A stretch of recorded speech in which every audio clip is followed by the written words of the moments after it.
Se você se interessou por esse vídeo, deixe seu like, se inscreva no canal e ative os sininhos das notificações. Sejam bem-vindos ao mais um Hoje é Dia. Eu sou a professora Priscila e hoje é dia de falar de tipologias textuais. Então nós temos a narração, a descrição e a dissertação, que são os mais comuns que a gente trabalha na escola, mas nós temos também a exposição e a injunção.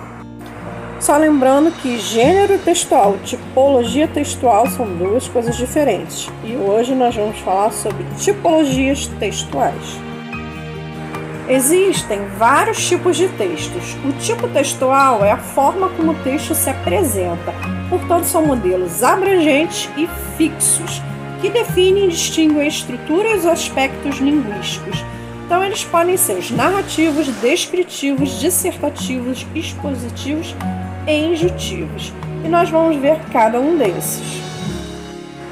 Começando com a narração. A narração, ela narra, ou seja, ela conta o fato ou uma história que pode ser real ou fictícia, misturando fatos reais e imaginários numa evolução de acontecimentos para formar um enredo. O enredo é um conjunto de ações, de acontecimentos que chegarão em um fim. Portanto, a maioria dos verbos usados serão os verbos de ação. A narrativa, ela segue uma estrutura que nós veremos a seguir. Começando com os tipos de narrador. A narrativa, ela pode ser em primeira ou em terceira pessoa, dependendo do papel que o narrador assuma em relação à história. E que papel é esse? Se ele for em primeira pessoa, ou seja, o narrador ele vai participar dos fatos narrados, mesmo que ele não seja o personagem principal. Ele vai ser o narrador personagem. E em terceira pessoa, traz o narrador como um observador dos fatos.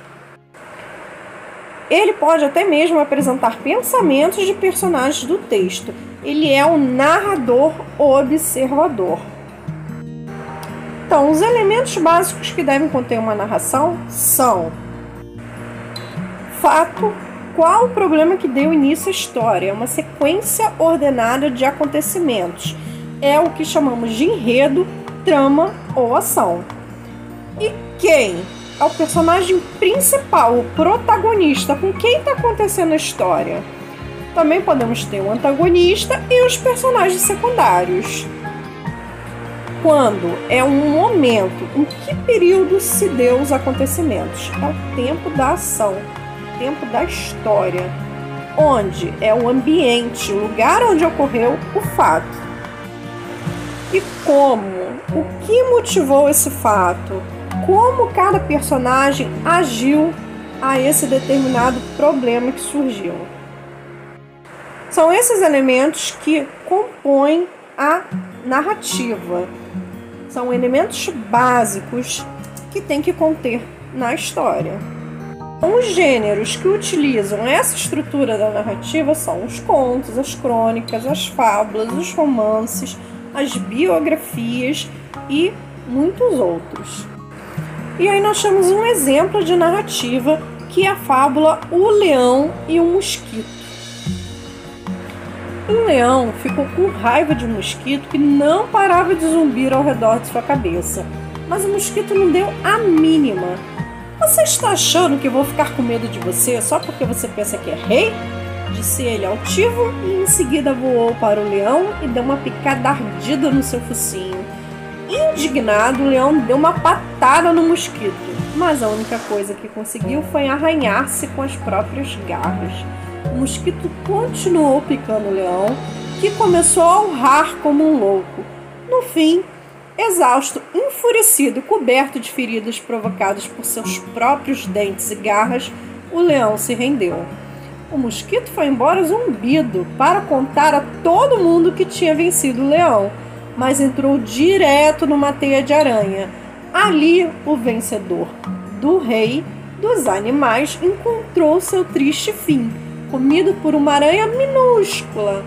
Moral da história: muitas vezes o menor de nossos inimigos é o mais terrível. A Analisando essa história, nós temos o narrador observador, que conta a história e não participa. Nós temos os personagens, que é o leão e o mosquito, e a aranha. O lugar, a gente subentende que é na floresta, né, porque tem um leão. E nessa história nós não temos o tempo determinado em que ela ocorreu.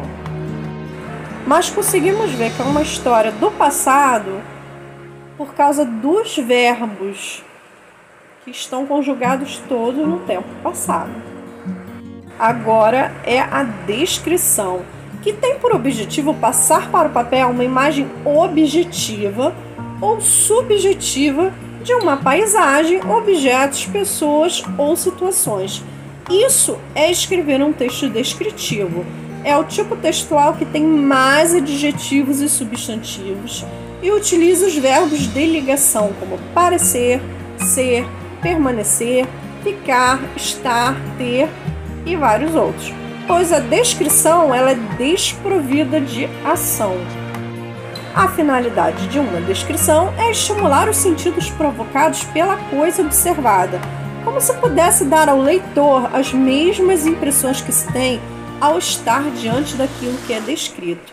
É o ponto de vista do narrador sobre a coisa descrita, ou seja, suas impressões.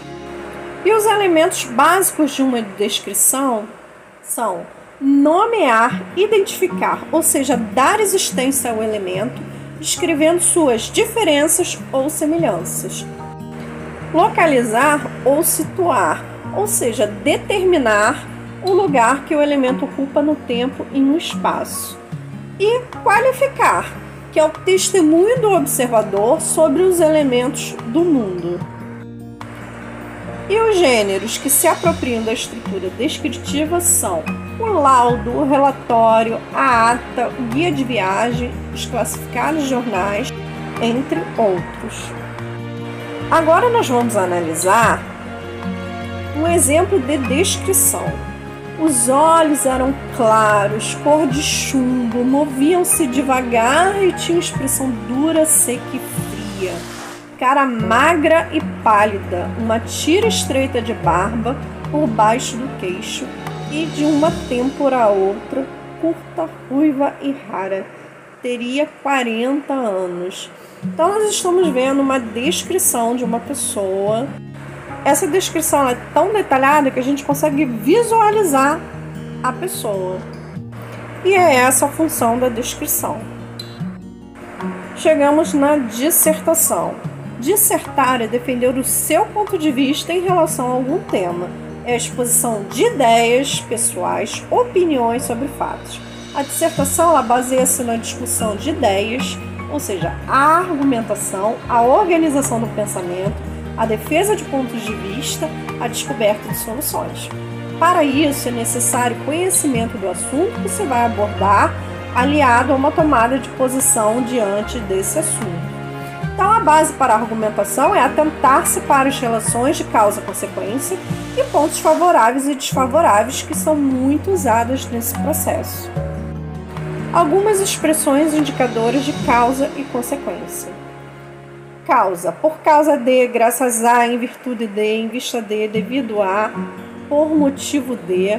E consequência, consequentemente, em decorrência, como resultado, efeito de. As ideias devem ser claras e objetivas e organizadas de maneira lógica. O que une um ponto de vista e o argumento de forma coerente e lógica são os conectivos utilizados, as chamadas conjunções coordenativas e as conjunções subordinativas. O texto deve ser impessoal, ou seja, os verbos e pronomes têm que estar na terceira pessoa. Todo texto argumentativo ele é composto de 3 partes. A primeira é a introdução, a segunda é o desenvolvimento e a terceira é a conclusão.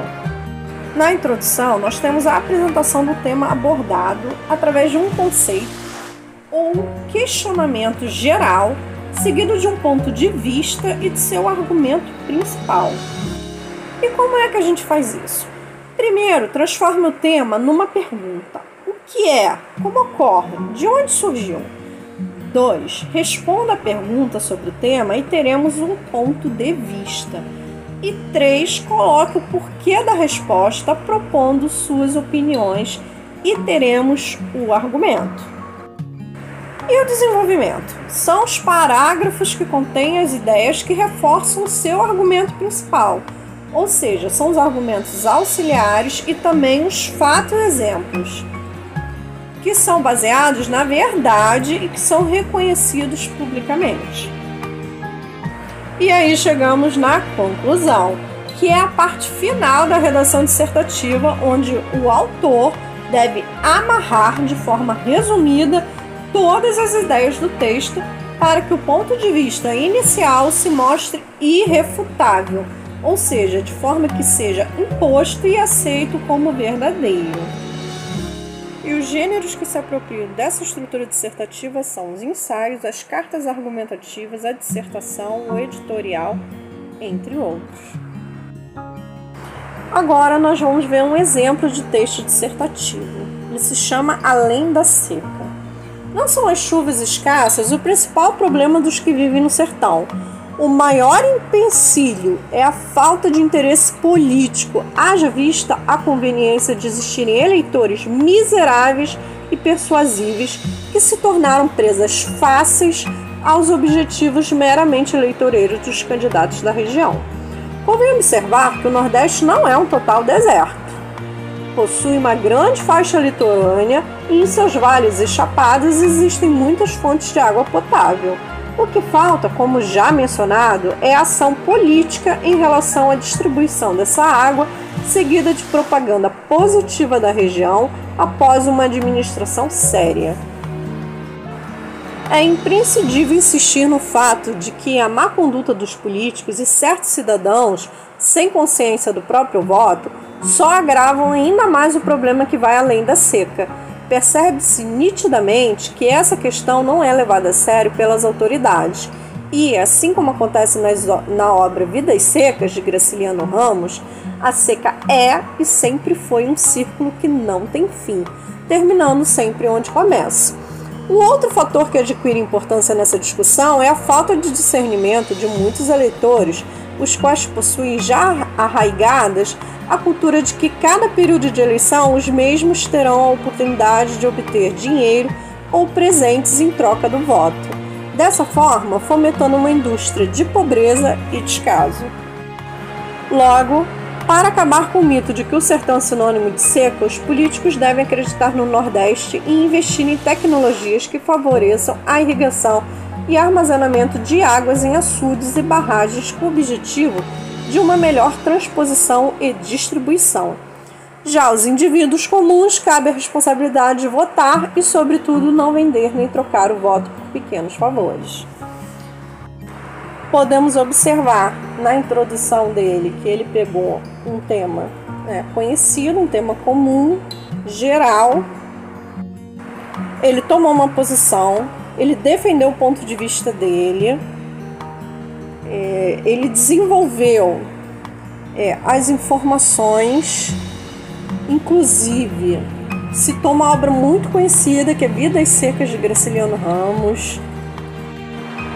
E na conclusão tem um resumo de tudo que foi falado, mais uma solução para resolver esse problema que foi apresentado.